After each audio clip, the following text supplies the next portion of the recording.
O texto defendido pelas testemunhas de Jeová de que existe um escravo fiel e discreto, ou seja, que existe homens na terra que representam a Deus, a maioria já sabe que se trata desse texto aqui. É Mateus 24, 45 até o 47. Esse texto mesmo que nós vamos ler e que o mesmo diz o seguinte: quem é realmente o escravo fiel e prudente a quem o seu senhor encarregou dos seus domésticos para lhes dar o alimento no tempo apropriado? Feliz aquele escravo se o seu senhor, quando vier, o encontrar fazendo isso. Digo-vos a verdade, a vocês, ele o encarregará de todos os seus bens. Bom, já podemos desmarcar aqui e vamos pensar um pouco nesse texto. Primeiro, para quem ele estava falando, a quem se aplicava. E o mais importante, era uma profecia ou era apenas uma ilustração ou uma parábola? Vejam em qual se enquadra mais. E ainda há um outro motivo dele falar isso. Qual era?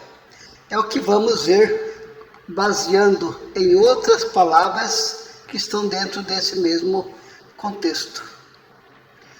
Notem que quando ele diz quem é o escravo fiel e prudente, a quem o seu senhor encarregou dos seus domésticos para dar-lhes o alimento no tempo apropriado, lógico que ele está fazendo uma ilustração, uma parábola, uma comparação. Por quê? Porque naquele tempo, os donos dos escravos, né, o amo, ele viajava, talvez para cuidar de algum assunto, e quando ele chegava, ninguém sabia, porque naquele tempo não tinha como avisar, não havia meio de comunicação como o telefone que existe hoje. Então, o dono podia chegar tanto de dia como tarde de noite, ou talvez de madrugada até. Bem, mas para quem foi falado essas palavras? O próprio texto já está dizendo: digo a verdade a vocês. Quem eram vocês naquele caso? Eram os apóstolos que estavam ali. Mas essa palavra poderia aplicar praticamente a qualquer outro, né? Porque todos os que eram discípulos de Jesus, ou que viessem a ser, estaria enquadrado dentro desse propósito, certo? Por quê? Porque ele faz aqui uma comparação, uma ilustração, dizendo que o que é que eles tinham que fazer, no caso aqui o próprio escravo fiel e prudente. Tinha que dar, encarregou dos seus domésticos para dar-lhe o alimento no tempo apropriado. Certo? Então, os seus domésticos para dar alimento no tempo apropriado. Essa palavra alimento é que tem sido explorado desta maneira. Porque quando fala em alimento, é bom entender o seguinte, que o alimento, ele era, ou é ainda, né, praticamente, o meio de vida de pessoas. E naquele tempo, alimento não era como hoje, que você vai no supermercado e já traz a compra praticamente feita para casa. coloca no fogão, ou talvez no micro-ondas e já está pronto. Não. Quando lá eles tinham que preparar um alimento, às vezes tinham que, se não tinha já à disposição a farinha, tinham que moer a farinha, preparar, né, fazer o pão, esperar crescer para depois assar. Então era um trabalho árduo. Então por isso que o alimento naquele tempo era uma das coisas mais difíceis até, podemos dizer, porque exigia esse esforço. Então Jesus não está falando aqui de um alimento espiritual, não. Embora pudesse sim ser aplicado nesse sentido, mas não especificamente. Mas para entender a parábola, a ilustração, é bom entender que ele estava falando de um costume naquela época, onde os amos viajavam e de quando voltavam não sabiam a hora. Então imagine aquele que era encarregado dos outros escravos. Ele tinha que providenciar que houvesse alimento para todos, né? E como não era fácil, e também para quem? Para o seu amo. Porque quando o amo chega, ele não quer saber se ainda vai preparar ou não, se já está quase pronto. Ele quer já o alimento pronto, né? Talvez quentinho, já talvez. Então eles deviam manter sempre assim, com o alimento preparado para o seu amo. Se ele chegasse durante o dia, ou à tarde, ou à noite, ou de madrugada, já eles deveriam estar preparados para dar aquele alimento para o seu amo.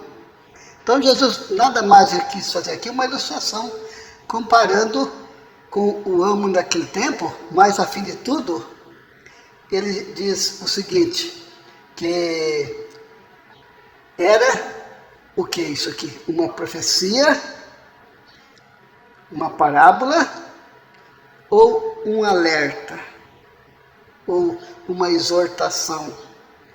A gente poderia dizer mais que é uma exortação, embora fosse também uma ilustração ou parábola. Por quê? Então ele usou essa parábola para fazer o quê? O que ele já havia acabado de fazer nas palavras anteriores. Por exemplo, lendo aqui acima agora, ele faz uma comparação. E veja que novamente ele usa a mesma expressão, aplicando aquele mesmo grupo de pessoas. Como ele diz aqui no versículo 43, que ele diz: mas entendam isto, se o dono da casa soubesse em que vigília o ladrão viria, ficaria acordado e não permitiria que sua casa fosse arrombada.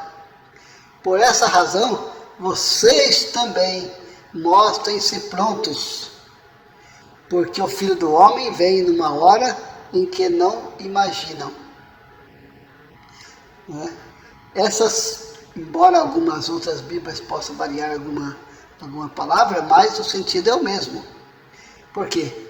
Quando ele fala aqui antes de ele falar sobre a parábola do escravo prudente, ele falou sobre o quê? Sobre uma outra parábola, que era a parábola do ladrão. E olha que ele, quando ele antes dele completar, antes dele fazer a parábola do escravo discreto, o prudente, ele fala do ladrão. Por quê? Porque o ladrão é o que eu acabei de dizer, né? Porque o ladrão, ele vem em que hora que o ladrão vem? Em que vigília, né?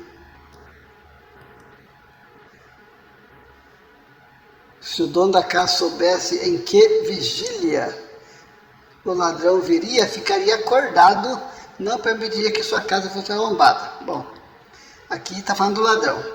É a mesma coisa. Assim como a volta do amo se daria numa hora em que ninguém saberia, também o ladrão, ele vem na sua casa ou vem na casa de qualquer um, ele não fala que hora que ele vem. Ele vem, como diz Jesus, na hora que menos espera. É o que acontece. Mas o que é que Jesus queria dizer com essas palavras do ladrão?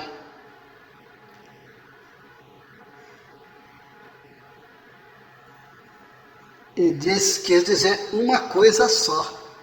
Por isso que falamos que ele estava aqui dizendo uma exortação. Porque diz, vocês também mantende-vos prontos. Por que vocês também mantende-vos prontos? É o mesmo sentido. Então manter-se pronto é sempre disposto, acordado, consciente, com tudo em ordem. Isso significaria o quê? Estar vigilante, ou estar alerta. Né? Esta é a finalidade da parábola do escravo fiel e discreto. Né? Era apenas um alerta para aquelas pessoas, para que elas se mantivessem acordadas, né? Sempre dispostas, sempre prontas para qualquer hora que seu amo chegasse. Mas no caso aqui era uma ilustração. E o amo, lógico, que é Jesus Cristo. Embora é usado de outra maneira, mas esse é o sentido. Como a gente sabe disso que ele está falando? Apenas e tão somente dando aqui uma exortação para que eles mantivessem alertas. Porque olha que quando ele fala aqui da parábola, depois da parábola do ladrão, depois fala do escravo fiel e prudente, e em seguida ele fala do escravo mau. Né? Veja que aí em seguida, no versículo 48, ele fala do escravo mau. É outra parábola. E o que é que ele quis dizer também com a parábola do escravo mau? A mesma coisa, porque ele virá num dia em que não espera, numa hora em que não se sabe. Esta é a ideia da parábola do escravo fiel e discreto. Por isso, os textos circundantes realçam isso, não resta dúvida, que era uma exortação. Tanto é que ele mesmo disse, né, logo em seguida, ele fala o seguinte, o que é que Jesus fala em si?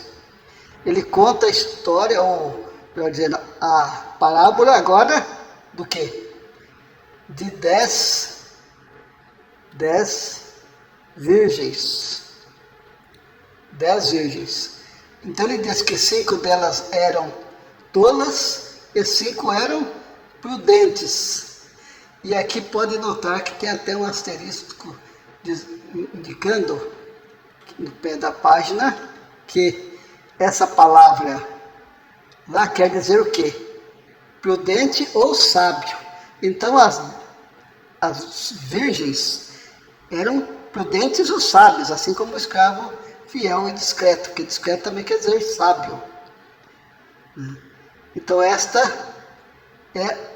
é o sentido. E veja que esse mesmo capítulo, ele fala a mesma coisa, quando ele em seguida ele menciona a chave para o entendimento da parábola do escravo fiel e discreto. Qual que é? É aqui mesmo, depois de ele contar a parábola das 10 virgens, ele resume nessas palavras no Mateus 25, 13. Como que ele diz? Portanto, onde ele diz, portanto, mantenham-se vigilantes, porque vocês não sabem nem o dia, nem a hora. Novamente, ele está usa a mesma expressão que ele usou aqui no versículo 50, do capítulo 24 de Mateus. Que virá num dia em que não espera e numa hora em que não sabe. Então, o sentido era esse, manter-se vigilante, porque não sabiam a hora que ele viria. Então, qual a conclusão que chegamos? Era uma profecia que haveria um grupo de pessoas na Terra para ensinar a Bíblia para outras pessoas, Deus usaria um grupo de pessoas na Terra para ensinar a Bíblia ou as Escrituras a outras pessoas? É claro que não era essa a ideia de Jesus Cristo. Por quê? Porque note que ele diz assim, ó, vamos realçar novamente aqui a palavra aonde diz: digo a verdade a vocês. Vocês quem? Os próprios discípulos de Jesus Cristo. Então, esta era a quem se aplicava, a qualquer discípulo de Jesus. Se ele estivesse vigilante, fazendo o que era bom aos olhos de Deus, então ele seria considerado um escravo bom, escravo prudente, escravo sábio. Enquanto se não fosse, se ele deixasse, achasse, como no caso do escravo mau, que dizia o seguinte, que ele achava que o seu amo demoraria a chegar, né? E aí começaria a espancar os seus co-escravos. Então ele disse: você quer escrever no coração, meu senhor está demorando, né? É lógico que receber a recompensa de outra maneira. Então esta é a razão pelas quais Jesus falou essas palavras de Mateus 24, 45 até 47, que era esse mesmo sentido. Não tem como fugir do assunto se outras palavras ao redor, o próprio contexto mostra que ele estava dando uma exortação e não fazendo uma profecia que as pessoas seriam ensinadas por um grupo de homens na Terra. Isso jamais existiu na Bíblia. Então fica aqui o meu recado. Se você não entendeu, comente aí, ou se qualquer coisa se achou interessante, comentem também, e espero que vocês possam se inscrever no canal, e assim vamos procurar ajudar aqueles que ainda não entendem como que a torre de vigia manipula seus adeptos a seguir coisas que dá para entender com facilidade, mas eles preferem socar goela abaixo da maneira como eles querem. Então, vamos abrir os olhos e, se fizer isso, você também é um escravo fiel e prudente ou discreto, porque você está ajudando outros a se livrar desses ensinos que a torre de vigia põe e escraviza a milhares de pessoas na Terra. Então, por enquanto é só isso, e aguarde que em breve soltarei outro vídeo falando sobre as testemunhas de Jeová. Ok? Então, até lá.